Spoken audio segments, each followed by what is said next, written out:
আসসালামু আলাইকুম প্রিয় শিক্ষার্থীরা, তোমরা সবাই কেমন আছো? আশা করি তোমাদের ফ্যামিলির প্রত্যেকটা সদস্যকে নিয়ে তোমরা সবাই ভালোই আছো।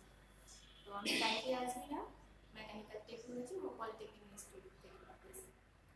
আর তোমাদের অনলাইন ক্লাসে আজকে আবার তোমাদেরকে স্বাগত জানাচ্ছি। আমরা আজকে আবার তোমাদের অনলাইন ক্লাসটা নিব।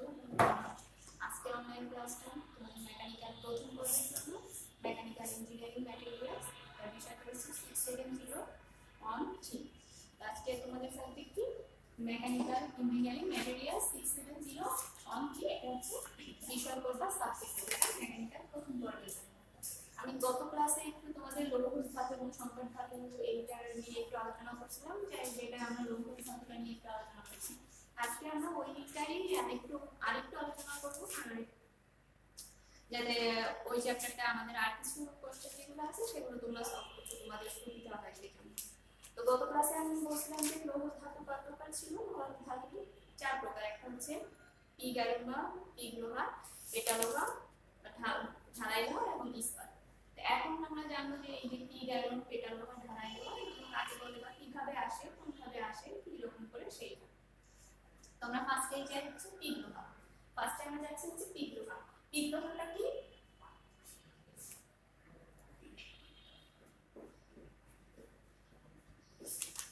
পিগ আয়রন বা পিগ লোহা। এটা কি? এটা হচ্ছে গত ক্লাসে তোমাদেরকে আমরা আধুনিক যেটা বলছি, এটা হচ্ছে ফার্স্ট স্টেজ, মানে প্রথম স্টেজের এই লোহাটা, যেটা হচ্ছে খনি থেকে প্রাপ্ত যে আমরা আকরিকটা পাচ্ছি, সেই আকরিকটাকে করতেছে কি বার্তা চুল্লিতে গলায়, অর্থাৎ আমাদের যে চুল্লি আছে চুল্লিতে উত্তপ্ত করে গলায় তারপরে যে লোহাটা পাচ্ছি সেটাকে বলতেছে হচ্ছে কি পিগ লোহা।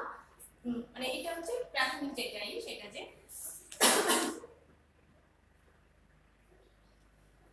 এখানে লিখে নিতে পারি যে খনি থেকে, খনি মানে ভূগর্ভ থেকে, খনি থেকে প্রাপ্ত, খনি থেকে প্রাপ্ত কি, খনি থেকে প্রাপ্ত কি পাচ্ছি আমরা? আকরিক পাচ্ছি কিন্তু, অর্থাৎ খনি থেকে লোহা যেখান থেকে বের করবো বা ধাতু বের করতে হলে ধাতু বের করার জন্য যে জিনিসটা খনি থেকে উত্তোলন করা হচ্ছে সেটাকে কি বলতেছে? আকরিক বলতেছে। সেই আকরিকটা আমরা লিখবো যে খনি থেকে প্রাপ্ত আকরিক। আশা করি গত ক্লাসে আকরিকটা তোমরা বুঝে গেছো, যে চেষ্টা করছি বুঝাতে, তোমরা হয়তো বা কিছুটা হলেও বুঝতে পারছো, এবং আরেকবার পড়লে ভালো করে পড়লে সম্পূর্ণটাই ক্লিয়ার হয়ে যাবে। খনি থেকে প্রাপ্ত আকরিককে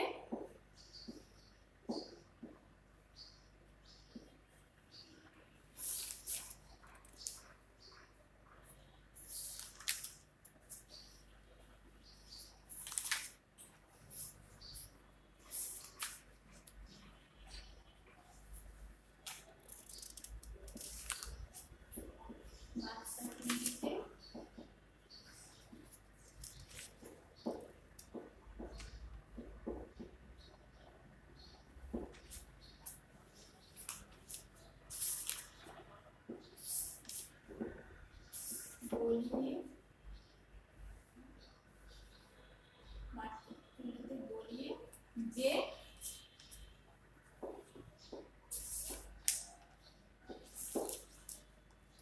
খনি থেকে প্রাপ্ত আকরিককে বার্তা চুল্লিতে গলিয়ে যে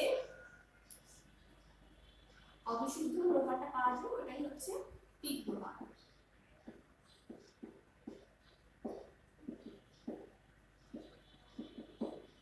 তাকে কি বলে? তাকে পিগ লোহা বা পিগ আয়রন।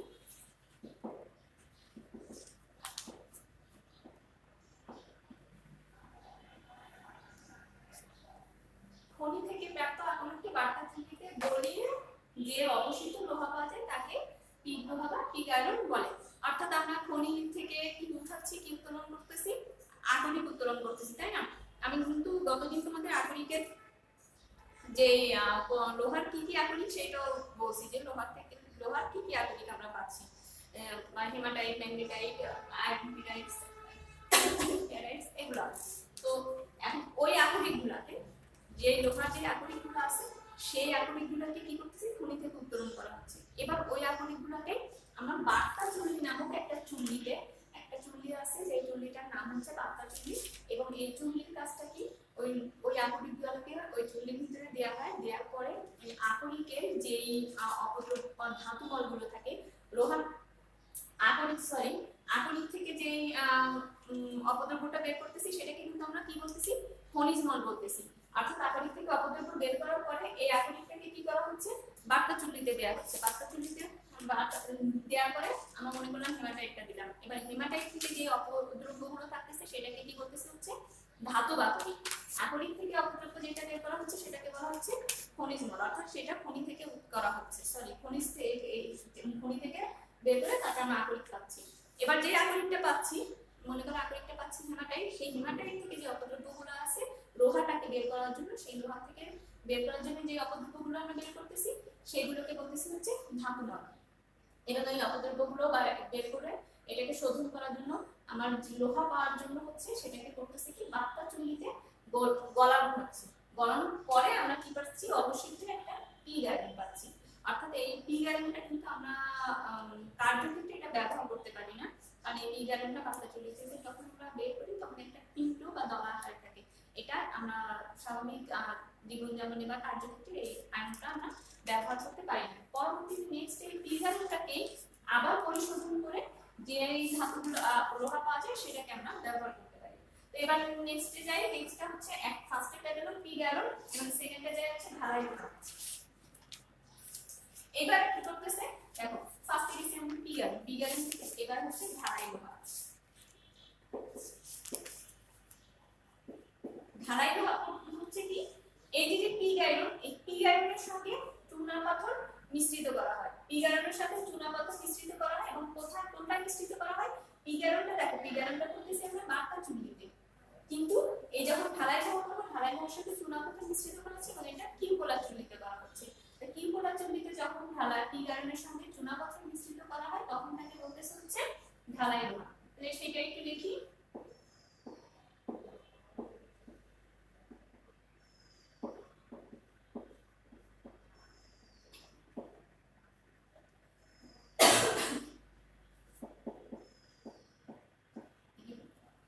পিগ আয়রনের সঙ্গে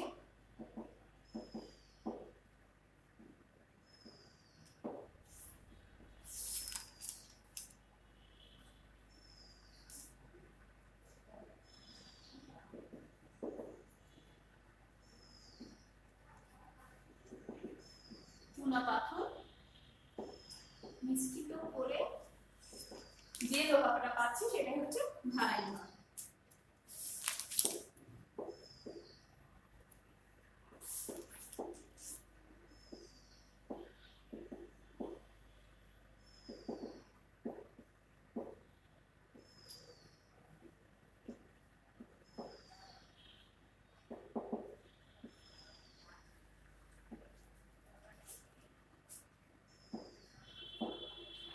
এই যে ঢালাই লোহা, এই লোহাটা আমরা আমাদের কার্যক্ষেত্রে দ্রব্য সামগ্রী তৈরির ক্ষেত্রে ব্যবহার করতে পারি, কিন্তু পিগ আয়রনটা কিন্তু দ্রব্য সামগ্রী তৈরির ক্ষেত্রে ব্যবহার করতে পারছি না। কিন্তু পিগ আয়রন থেকে মূল এই পিগ আয়রন থেকে আমরা বিভিন্ন ধরনের লোহা পাচ্ছি।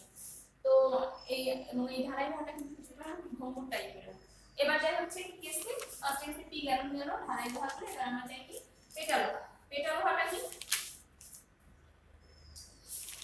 এবার যাচ্ছি আমরা পেটা লোহা।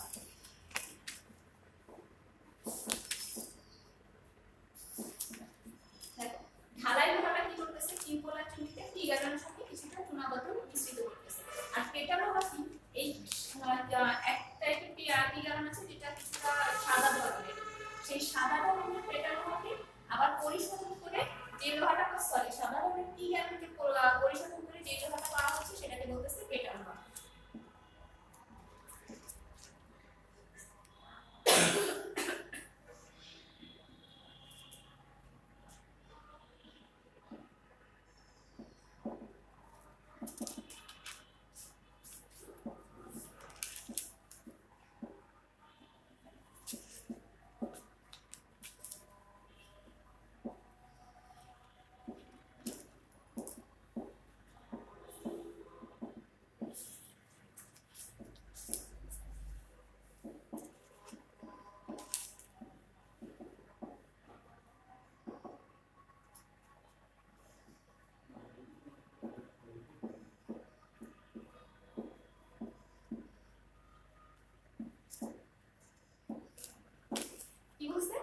পেটা লোহাটা কি সাদা শ্রেণীর পিগ লোহাকে শোধিত করা হচ্ছে এবং এটা শোধনের জন্য কি যেহেতু পিগ আয়ন থেকে যাচ্ছে প্রত্যেকটা লোহা কিন্তু পিগ আয়ন থেকে আসছে ফার্স্ট কিন্তু আমাদের পিগ আয়ন অর্থাৎ কিন্তু পিগ আয়নটা আমরা প্রথম কোনো কার্যক্ষেত্রে ব্যবহার করতে পারি না একটা পিণ্ডের মতো থাকে বা দলার মতো থাকে এটাকে আবার চুল্লিতে পরিশোধন করে গলায় তারপরে বিভিন্ন দিয়ে তারপরে আমরা এর থেকে আমরা বিভিন্ন ধরনের লোহা পাচ্ছি ঢালাই লোহাটা আমাদের পিগ আয়ন থেকে আসছে কিন্তু এটাকে কি পুরো চুল্লিতে গলায় কি করছে কিছুটা গুণাগত মিশ্রিত করে লোহা পাওয়া যাচ্ছে আর পেটা লোহাটা কোথা থেকে এই সেম পিগ আয়নকে একটা সাদা শ্রেণীর পিগ আয়ন আছে সেই পিগ লোহাকে আবার শোধিত করে কি হচ্ছে যে লোহাটা পাওয়া যাচ্ছে সেটাকে বলতেছে পেটা লোহা এবার যাচ্ছে হচ্ছে ইস্পাত আমরা এবার যে ইস্পাত প্রতীক কাকে বলে ইস্পাত দিয়ে এবার দেখো এই পিগ লোহার সঙ্গে বিভিন্ন ধরনের দ্রব্য বা উপাদান মিশ্রিত থাকে তো এই ক্ষেত্রে ইস্পাতটা কি হবে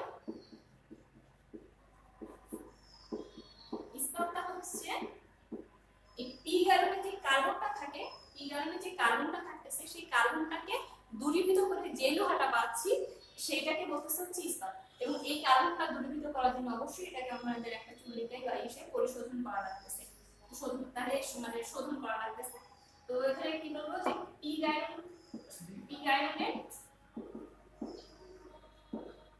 অথবা পিগ আয়ন থেকে কার্বন দূরীভূত করে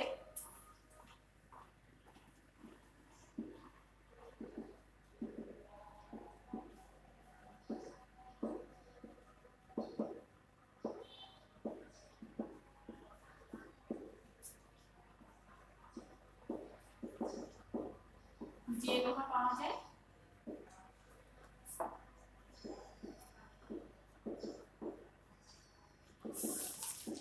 তাকে ইস্পাত বলে তো গেল পিগ আয়ন থেকে কার্বন দূরীভূত করে যে লোহাটা পাচ্ছি সেটাকে বলতেছি হচ্ছে আমরা ইস্পাত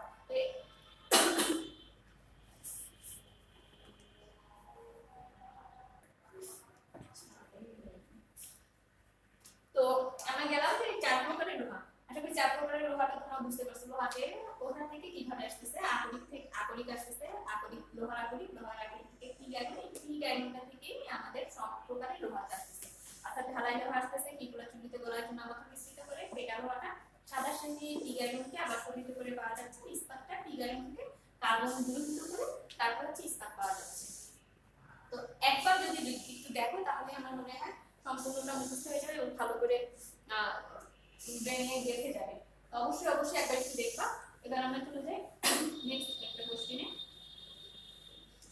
এবার বেশি লোহা গেছি এবার যেটা হচ্ছে এই ঢালাই লোহা এবং পেটা লোহা অর্থাৎ ঢালাই লোহা এবং যে পেটা লোহা আমরা ঢালাই লোহা পেটা লোহা পাইছি সেই ঢালাই লোহা এবং পেটা লোহার কিছু ধর্ম বা বৈশিষ্ট্য আছে না যে ঢালাই লোহা বা পেটা লোহাটা আমরা পেয়েছি সেটা কিছু নিশ্চয়ই ধর্ম বা বৈশিষ্ট্য আছে তো আমরা একটু সেটাই যাই যে ঢালাই লোহা বা পেটা লোহার ধর্ম বা বৈশিষ্ট্য এবং এটাই যাই যে ঢালাই লোহা পেটা লোহার ধর্ম বা বৈশিষ্ট্য কি হতে পারে যাই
ঢালাই লোহা আমি ফার্স্টে তোমাদের একটু বলছি যে ঢালাই লোহা কিন্তু ভঙ্গুর টাইপের হয় তো এক ফার্স্টে যাই যে ঢালাই লোহার যদি ধর্ম বলো ঢালাই লোহার একটা ধর্ম কি ঢালাই লোহা ভঙ্গুর টাইপের হয় অর্থাৎ ভঙ্গুর বলতে ঢালাই লোহা কিন্তু একটু হার্ডি হয় এখানে লিখি যে ঢালাই লোহা এটা হচ্ছে ধর্ম বা বৈশিষ্ট্য ঢালাই লোহা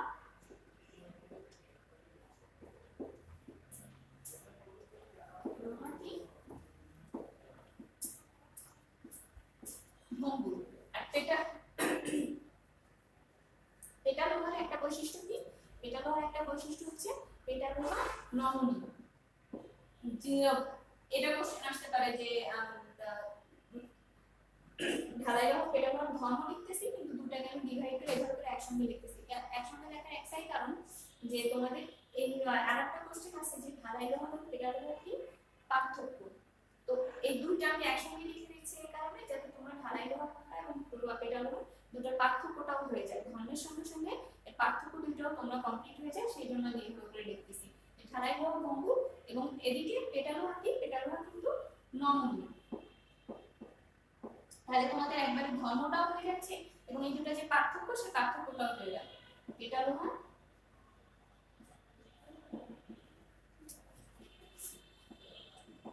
পেটা লোহা হচ্ছে নমনীয়। নমনীয় অর্থাৎ ঢালাই লোহা ভঙ্গুর, কারণ ঢালাই লোহা একটু হার্ডিকার শক্ত, এবং পেটা লোহাটা কি? পেটা লোহা নমনীয় অর্থাৎ পেটা লোহা একটু নরম টাইপের।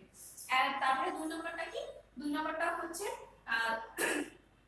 পেটা লোহার টানা শক্তি কম, অর্থাৎ পেটা লোহা যেহেতু একটু শক্ত টাইপের সেই ক্ষেত্রে পেটা লোহা যদি টানা হয় এটা কিন্তু টান শক্তিটা কম হবে, কারণ যেই জিনিস যত বেশি শক্ত সেই জিনিস কিন্তু টানলে অর্থাৎ বৃদ্ধি পায় কম। আর যেহেতু পেটা লোহা বলতেছি বারবার, ঢালাই লোহা, ঢালাই লোহার টান শক্তিটা কম, যেহেতু ঢালাই লোহাটা হচ্ছে ভঙ্গুর টাইপের। তো ঢালাই লোহা যেটা যে যত বেশি শক্ত হয় তোমরা জানো যে সেটা কিন্তু টানলে একটু বৃদ্ধি পায় কম। তাহলে এখানে এই দুই নম্বরটা কি লিখতে পারি? এটা স্বাভাবিকভাবে আসবে, যেটা একটু ভঙ্গুর টাইপের সেটা হচ্ছে টান শক্তি অবশ্যই কম হবে। তাহলে লিখি ঢালাই লোহা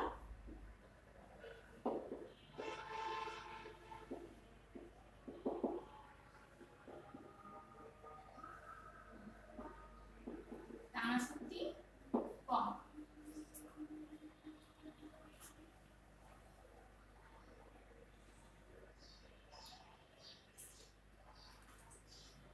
তো কি ঢালাই লোহার টানা শক্তি কম, কিসের জন্য? ঢালাই লোহা একটু হার্ডিকার শক্ত। দুই নম্বরে একইভাবে পেটা লোহা আছে, পেটা লোহা একটু নমনীয়, যেহেতু পেটা লোহা নমনীয় তার মানে কি টানা শক্তি কিন্তু বেশি। তাহলে যাই হোক পেটা লোহার মানে পেটা লোহার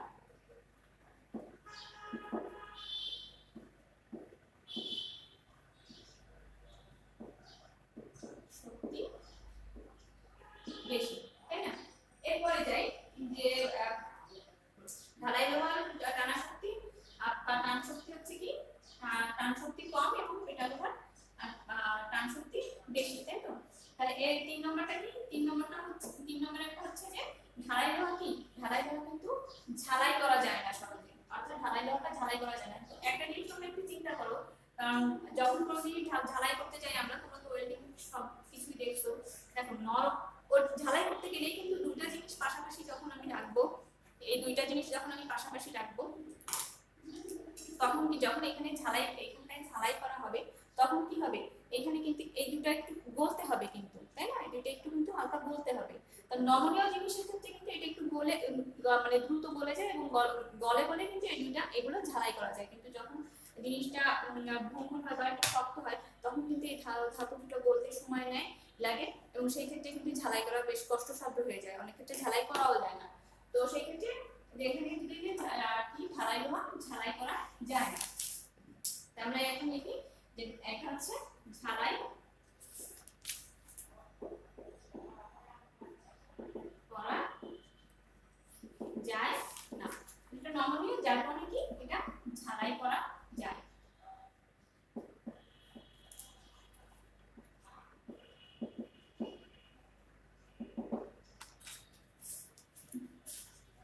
চার নম্বর হচ্ছে ঢালাই লোহা লবণের সংস্পর্শে আসলে এটা কিন্তু ক্ষয় হয়ে যায়, ঢালাই লোহা লবণের সংস্পর্শে দ্রুত ক্ষয় হয়।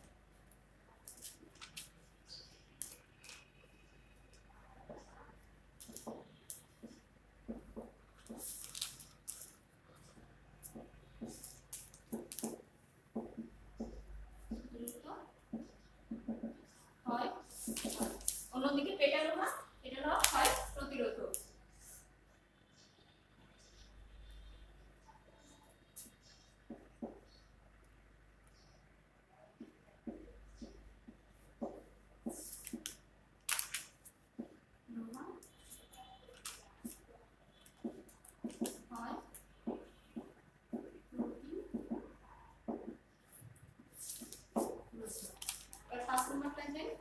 হচ্ছে ঢালাই লোহার গলনাঙ্ক 1200 ডিগ্রি সেন্টিগ্রেড।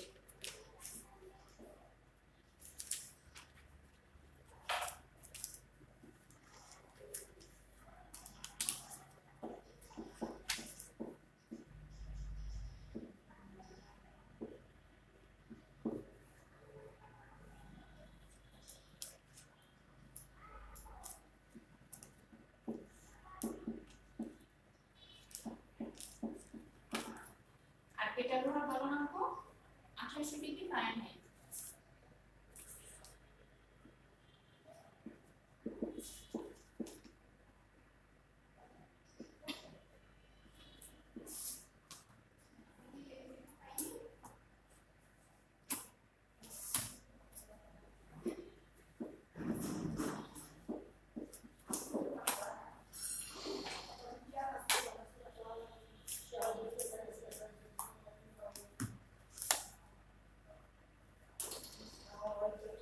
গলনাঙ্কটা কি? গলনাঙ্কটা তোমরা নিশ্চয়ই জানো যে কত ডিগ্রি তাপমাত্রায় বা কত ডিগ্রি টেম্পারেচারে কি হয় ওই ধাতুটা গলতে থাকে বা গলতে শুরু করে, তখন সেটাকে বলতেছি হচ্ছে গলনাঙ্ক।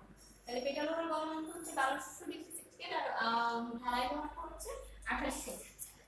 এখন 6 নম্বরে হচ্ছে পেটা লোহা কিন্তু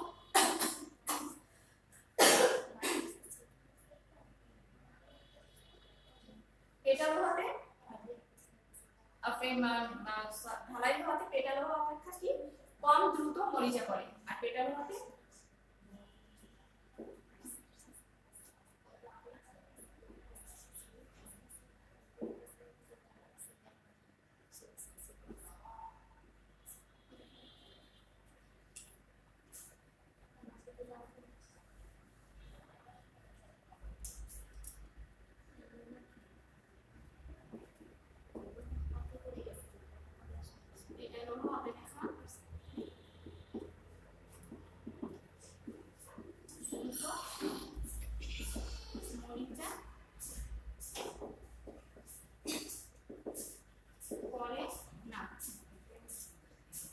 ঢালাই লোহাতে পেটা লোহা অপেক্ষা দ্রুত মরিচা করে না, আর পেটা লোহায়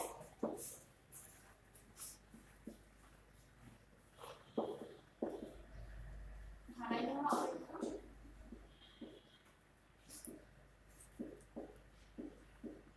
দ্রুত মরিচা করে। এই ছিল হচ্ছে ঢালাই লোহার এবং পেটা লোহার ধর্ম এবং কি ধর্মের সঙ্গে সঙ্গে তোমাদের পার্থক্যটা হয়ে গেল, অর্থাৎ ধর্ম এবং পার্থক্য দুইটা কিন্তু একসাথে হয়ে গেল। তো এইটা ছিল। এখন যখন আমরা একটু যে এতক্ষণ কিন্তু আমরা লোহা নিয়ে এই যে লৌহ ধাতু নিয়ে আলোচনা করছি, এবার আমরা যাব সংকর ধাতুতে। সংকর ধাতুটা কি বা সংকর ধাতু কি সেই নিয়ে একটু আলোচনা করব। তো যাই আমরা যে সংকর ধাতু কাকে বলে বা সংকর ধাতু কি বা কি সংকর ধাতু বা সংকর স্তরটা কি সেটা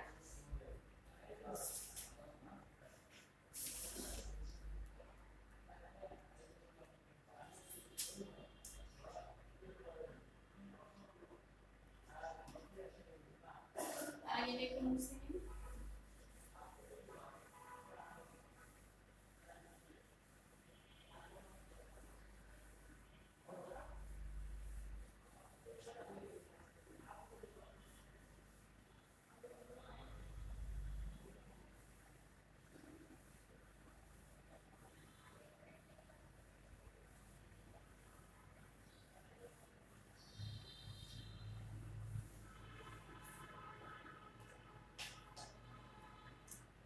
সংকর ইস্পাতটা হচ্ছে মূলত তোমাদের যখন ইস্পাতের সঙ্গে সংকর উপাদান মিশ্রিত করা হয় তখন সেটাকে বলতেছে সংকর ইস্পাত। এবং এই ইস্পাতের সঙ্গে সংকর উপাদানটা কেমন মিশ্রিত করা হচ্ছে, ইস্পাতের উপযোগিতা বা এর গুণাগুণটাকে বৃদ্ধি করার জন্য কিন্তু কি করতেছে যে ইস্পাতের সঙ্গে সংকর উপাদানগুলো মিশ্রিত করতেছে। সংকর যখনই সংকর উপাদানগুলো মিশ্রিত করতেছে তখন সেটাকে বলতেছে সংকর ইস্পাত। এবং এই যে প্রক্রিয়াটা ইস্পাতের সঙ্গে সংকর উপাদানগুলো মিশ্রিত করা এটাকে কিন্তু আমরা বলি হচ্ছে সংকরায়ন। তো আমরা শুধু এখন যাই যে সংকর ইস্পাত কাকে বলে, যে সংকর ধাতু। আর সংকর ধাতু কিন্তু হচ্ছে ধাতুর সঙ্গে অন্য সংকর উপাদান যখন মিশ্রিত করা হচ্ছে তখন সেটাকে বলতেছে হচ্ছে সংকর ধাতু। আমাদের এখানেই যাই যে সংকর ধাতুটা কি জানো আগে সংকর ধাতু হচ্ছে ধাতুর সঙ্গে যখন এক বা একাধিক সংকর উপাদান মিশ্রিত করা হচ্ছে তার গুণাগুণটাকে বৃদ্ধি করার জন্য, তখন সেটাকে বলতে হচ্ছে সংকর ধাতু। ঠিক সেম ভাবে সংকর ইস্পাতটা কি, ইস্পাতের সঙ্গে যখন আমরা এক বা একাধিক একের অধিক বা তিন সংকর উপাদান মিশ্রিত করতেছি, তখন সেটাকে বলতে হচ্ছে সংকর ইস্পাত। আমরা যাই ইস্পাত, সংকর ইস্পাত।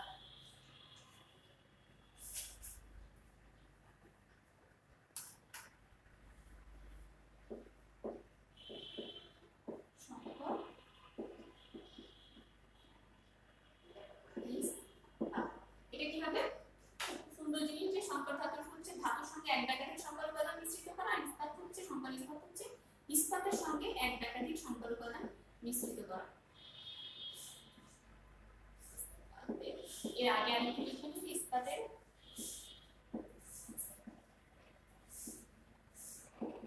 গুণাগুণ বা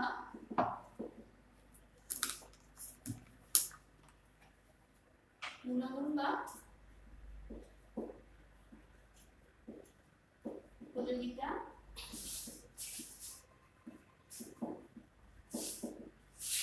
গুণাগুণ বা ইস্পাতের গুণাগুণ বা উপযোগিতা বৃদ্ধির জন্য ইস্পাতের সঙ্গে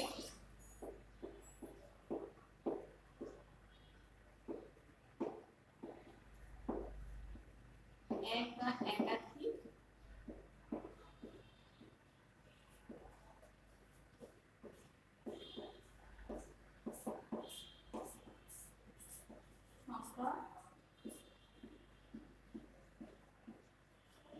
উপাদান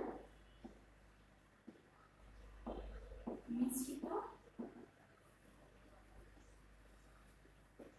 করা হলে তাকে সংকর ইস্পাত বলে। অর্থাৎ দেখা যায় না আমরা যখন খাবার রান্না করি অনেকটাই তখন খাবারের কি অনেক ধরনের ভিন্নধর্মী স্বাদের জন্য বা খাবারটাকে আরেকটু বেশি টেস্টি করার জন্য ওর উপরে আমরা কিন্তু বিভিন্ন ধরনের এলিমেন্টস বা ইনগ্রেডিয়েন্ট ব্যবহার করি। হ্যাঁ, আমি খাবারের কথা বলতেছি, খাবারটা তো সবার জন্য, খাবার ছাড়া তো আমরা তো খাদ্য ছাড়া তো বাঁচি না, তাই না? এই জন্য খাবারেরটা এক্সাম্পলটা নিয়ে আসলাম। তো সেই ঠিক সেম ভাবে যখন ইস্পাতের এর গুণাগুণ এবং উপযোগিতা যাতে বাজারের চাহিদা বাড়ে, মানুষ সবাই যেন এই দ্রব্যটা মানে এই প্রোডাক্ট এই ধাতুটা কিনে, সেই জন্য হচ্ছে কি করে এই উপযোগিতাটা বৃদ্ধি করার জন্য একসাথে একটা অন্য ধাতু অন্য যে মিশ্রিত করে তখন সেটাকে বলা হচ্ছে সংকর ইস্পাত। এবার আমরা জানবো এই যে সংকর ইস্পাত এই বিভিন্ন ধরনের সংকর ইস্পাত আছে, তাই না? এই বিভিন্ন ধরনের সংকর ইস্পাত কোন ইস্পাতটা কোন ক্ষেত্রে ব্যবহার করা হচ্ছে সেটা আমরা জানবো, যে কোন ইস্পাতটা কোন ক্ষেত্রে ব্যবহার করা হচ্ছে। তখন এখন এই যে সংকর ইস্পাতের ব্যবহার,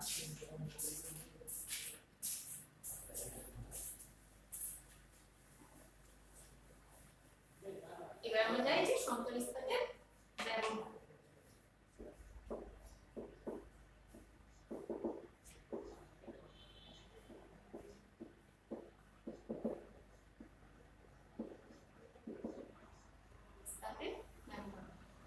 কি সংকর ইস্পাত আছে এবং কোনটা কোন জায়গায় ব্যবহার করা যায়, আমরা একটু সংকর ইস্পাত যেগুলো সংকর ইস্পাতগুলোর কয়েকটা আমরা একটু নাম লিখে দিই কি ধরনের সংকর ইস্পাত আছে। যেমন মনের মেটাল, স্টেনলেস স্টিল, নিকেল ইস্পাত, তারপরে ক্রোমিয়াম, এইগুলো আর কি। তাই এক নম্বরে চাই হচ্ছে মনের মেটাল। আমরা একটু নামগুলো লিখে দিই, তারপর অবশ্যই ব্যবহার করে দেখবো। মনের মেটাল এটা একটা সংকর ইস্পাত। দুই নম্বরে হচ্ছে স্টেনলেস স্টিল। স্টেনলেস স্টিল সম্পর্কে নিশ্চয়ই তোমরা অধিকাংশই জানো যে এটার ব্যবহার কোথায় কোথায় কোন কোন ক্ষেত্রে হয়। এই স্টিল এটা কেমন ধরনের প্রোডাক্ট বা কি ধরনের ধাতু। আর 3 নাম্বার হচ্ছে নিকেল স্টিল।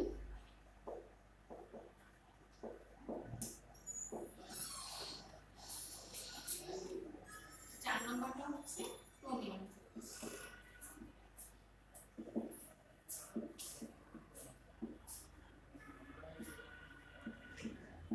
ক্রোমিয়াম স্টিল, তাই না? তো মনের মেটালটা কোথায় ব্যবহার করা হচ্ছে? মনের মেটাল হচ্ছে পাম্প, পাইপ, টারবাইন এসব ক্ষেত্রে হচ্ছে মনের মেটালটা ব্যবহার করা হচ্ছে। দেখো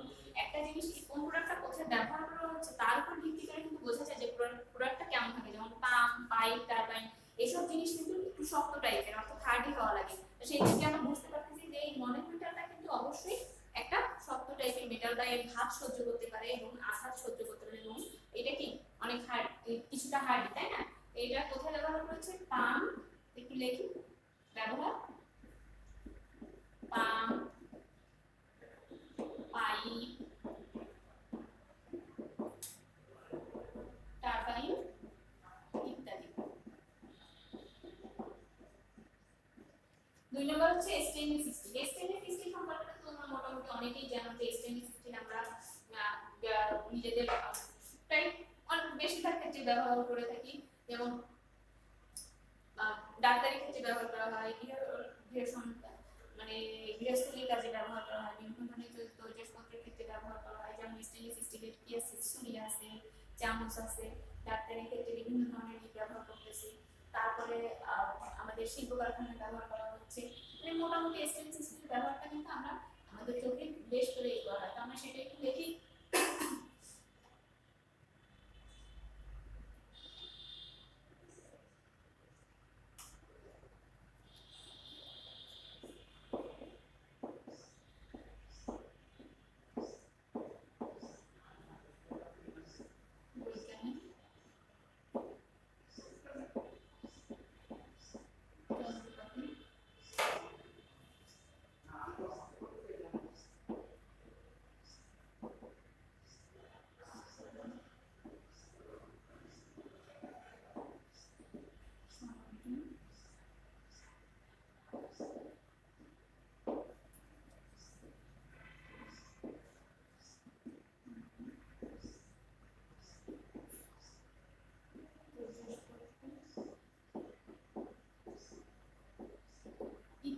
আরো আছে উড়োজাহাজে আমরা ব্যবহার করতেছি, তারপরে বিয়ারিং এর ক্ষেত্রে ব্যবহার করতেছি, আরো অনেক জায়গায় আসতে এটা আমরা ব্যবহার করতে পারি। এবার হচ্ছে নিকেল স্টিল। নিকেল স্টিলটা কি?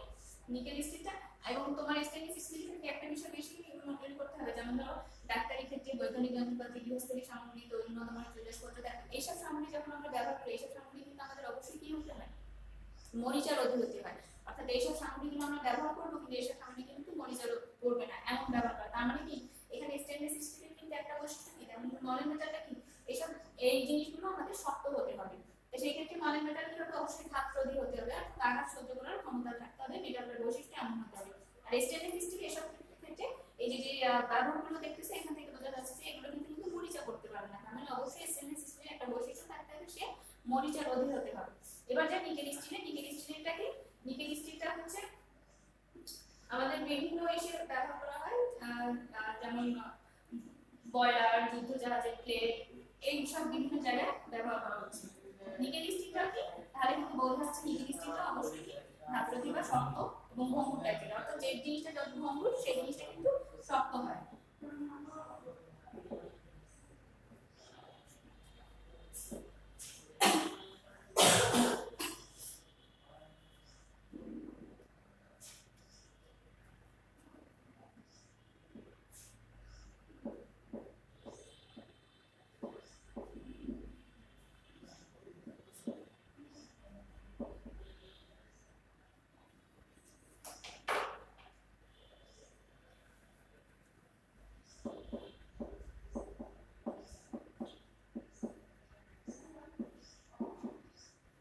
যন্ত্রাংশ আরো ব্যবহার আছে, তোমরা একটু দেখে নিও। আমি দুই একটা করে ব্যবহার লিখতেছি, অনেক বেশি ব্যবহার লিখতেছি না। এবার হচ্ছে ক্রোমিয়াম স্টিল। 3 নম্বরটা কি? Chromium still. ক্রোমিয়াম স্টিলটা কোথায় ব্যবহার করা হচ্ছে? ছুরি, কাঁচি, ডাই, পাঁচ, অর্থাৎ ডাই পাঁচ আমরা দেখা যায় মেকানিক্যালের ক্ষেত্রে আমরা ব্যবহার করি, এটাও ব্যবহার করা হচ্ছে। ছুরি, কাঁচি, ডাই, পাঁচ, ড্রিল বিটের ক্ষেত্রে ব্যবহার করা হচ্ছে। কিন্তু আমি ব্যবহার মাত্র 2টা-3টা করে লিখেছি, বেশি ব্যবহার লিখিনি। বাকি যে ব্যবহারগুলো আছে কোথায় কোথায় ব্যবহার হচ্ছে তোমরা একটু পড়ে নিবে। আর এই ছিলই, আর সঙ্গে সঙ্গে তোমাদের একটা ইনক্লুড হচ্ছে ঢালাই লোহাটা। ঢালাই লোহাটা কোথায় কি ব্যবহার করা হয়? ঢালাই লোহাটা একটু পড়ে নিবে। ঢালাই লোহা আমাদের জানলার ক্ষেত্রে, জানলার ফ্রেম বা গেট, তারপরে যে সব জায়গায় কি শক্ত জিনিস আমাদের দরকার হয়, সেই সব ক্ষেত্রে ঢালাই লোহা ব্যবহার করা হচ্ছে, কারণ ঢালাই লোহাটা হচ্ছে কি একটু হার্ড টাইপের। তো এই এটা ছিল হচ্ছে সংখ্যা ইস্পাতের ব্যবহার, বিভিন্ন ধরনের সংখ্যা ইস্পাত এবং মনোমিটার, stainless steel, nickel steel, chromium steel এবং এগুলোর ব্যবহার। তাহলে আমরা কয়টা কোশ্চেন আজকে করলাম?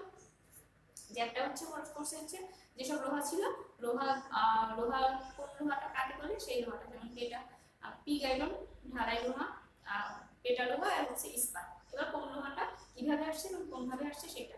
এবার গেছি আমরা কি ঢালাই লোহা এবং পেটা লোহার কি ধর্ম এবং পার্থক্য দুইটা কিন্তু একসঙ্গে, এবং ঢালাই লোহার যে ব্যবহার আছে কোন কোন ক্ষেত্রে, যেমন জানালা, ফ্রেম, গেট, এইসব বিভিন্ন জায়গায় যে ব্যবহার, এটা একটু জাস্ট দেখে নিবা।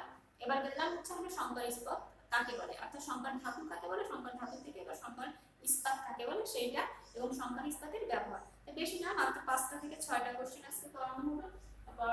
তোমরা আশা করি এই চ্যাপ্টারে গত ক্লাসে আমরা এই চ্যাপ্টারে 4টা 5টা কোশ্চেন করছি এবং আজকে যে 4টা 5টা কোশ্চেন করছি দেখো মাত্র বেশি না। তারপরে আমরা ধাতু অপদ্রব্যটাও করছি, যে ধাতু অপদ্রব্যটি ধাতু থেকে যে আর কি ধাতু আকরিক থেকে যে অপদ্রব্যগুলো নিষ্কাশন করা হয় সেটাকে ধাতু অপদ্রব্য বলে। তার মোটামুটি 12 থেকে 13টা কোশ্চেন যদি এই চ্যাপ্টারে পড়ো তাহলে কিন্তু মোটামুটি হয়ে যাচ্ছে।